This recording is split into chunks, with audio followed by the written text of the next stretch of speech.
Hi guys, thanks for coming today.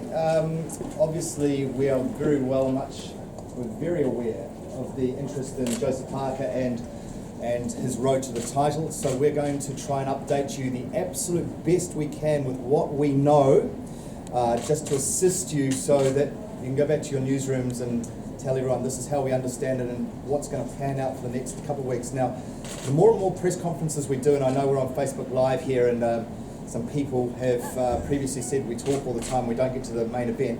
Every time we do one of these press conferences, what happens is that more and more journos come along and they are not aware of where we are actually in the heavyweight division. So we're just going to quickly update you so you're fully aware of how it looks. I'm sorry for some of you guys are here all the time, but Joseph, first of all, the WBC is the champion is Deontay Wilder, and he is injured. What's wrong with him at the moment, Joe? Broken arm or something like that. Broken arm. The WBA, you're quite aware that Tyson Fury is the boss there. The IBF, Anthony Joshua, and the WBO, yes, it's quite an opportunity for you, that's the reason why he's doing it. And the WBO is Tyson Fury. Now, as you can see, Joseph Parker is the #1 mandatory position in the IBF with Anthony Joshua, and he is #1 in the WBO, but not the mandatory position. Now, we sent a thing out to you guys earlier this week about the WBO and the rules that if Tyson Fury was to be stripped, Joseph Parker would be the first cab off the rank because they would go for the first 2 boxes available. Now, as you can see there, it's Joseph Parker and Vladimir Klitschko. If you've checked the news tonight, this morning, you'll see that Eddie Hearn has updated his feelings on that fight, and he says now that's 70-30 likelihood that that fight's going to go. The other thing that's interesting about the way Eddie is talking, if you've seen anything, is that he's no longer talking about the WBO as a bout.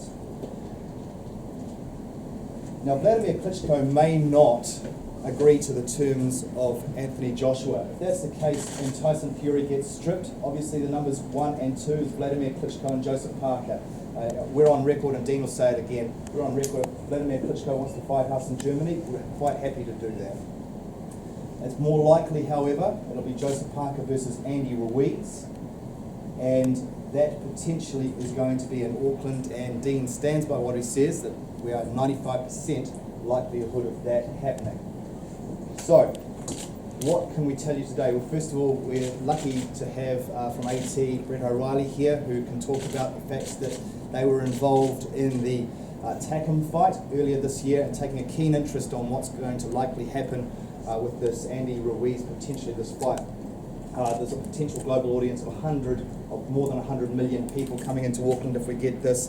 3,000 visitors, 12,000 hotel rooms, and a lot of visitors, particularly from Australia, but also a lot of Andy Ruiz supporters in America, so likely to come here.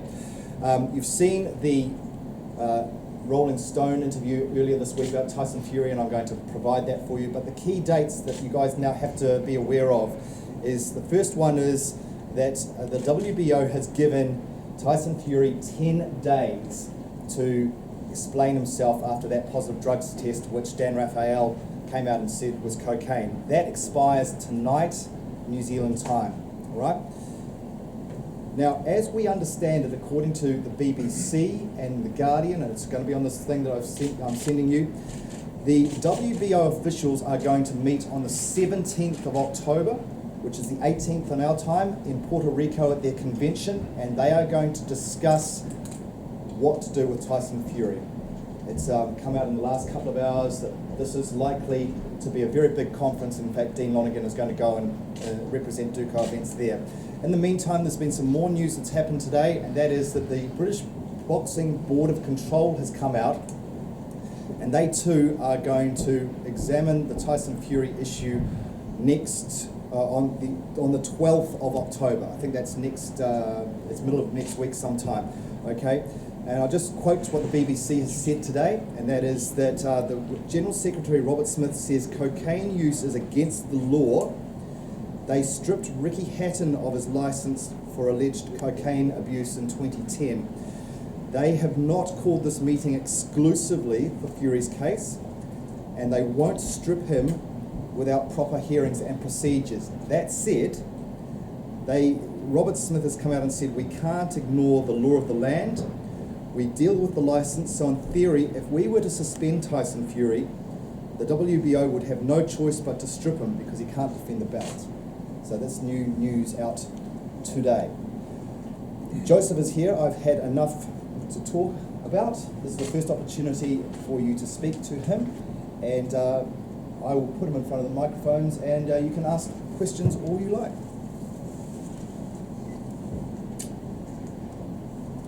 Hello everyone, thanks for being here.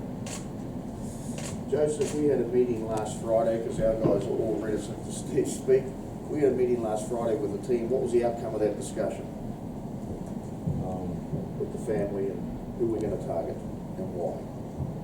Who we're looking at fighting? I mean, we're looking at fighting Andy Ruiz, and we're looking at bringing it here to New Zealand.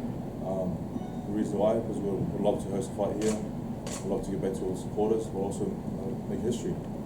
And I think if the opportunity does arise that we fight for the WBO World Championship, I'll take it in a heartbeat. And I'd love to bring it back to New Zealand. Would this be your preferred place to be instead of, say, 20,000 in front of the O2? I'd love to be in New Zealand. I think O2 or there's other arenas I can fight in the future, but if I have the opportunity to bring it back to New Zealand, I think everyone will love it. Joseph, how frustrating are the delays, or is this just boxing? It's just boxing. It's there's always these things that happen in the background. You just have to be patient and see what the outcomes are. But I mean, while we're being patient, I think we just have to push along with training, keeping fit, keeping strong, and just being prepared for whatever comes our way. So you head back to Vegas this weekend. Do you then re-enter into boxing training or just focus training? We leave on Sunday. As soon as we arrive, we've put a plan in place where we hit the weights, we continue with the fitness like running. But boxing, we can sort of delay the skills and techniques until we've done this groundwork and just getting the fitness back up here. Have you already started studying tape Ruiz? Yeah, I've actually looked at a lot of tape of Ruiz, of what I could find on YouTube, and I'm excited about the opportunity to fight him. If we bring it back down here, I know I'll be champion. What do you make of Ruiz's style? Ruiz is a fighter who likes to come forward and put on pressure. I remember when I sparred him in 2013, he had a lot of power. I think I was saying to someone else that he was the only one that sort of punched me, the hardest I've ever been punched before, and ripped my mouth, and I couldn't eat for about 3 days. So I know he's got a lot of power, and he's got a lot of experience. But I know if I have a great training camp, I'll be here on anyone in the world. You've had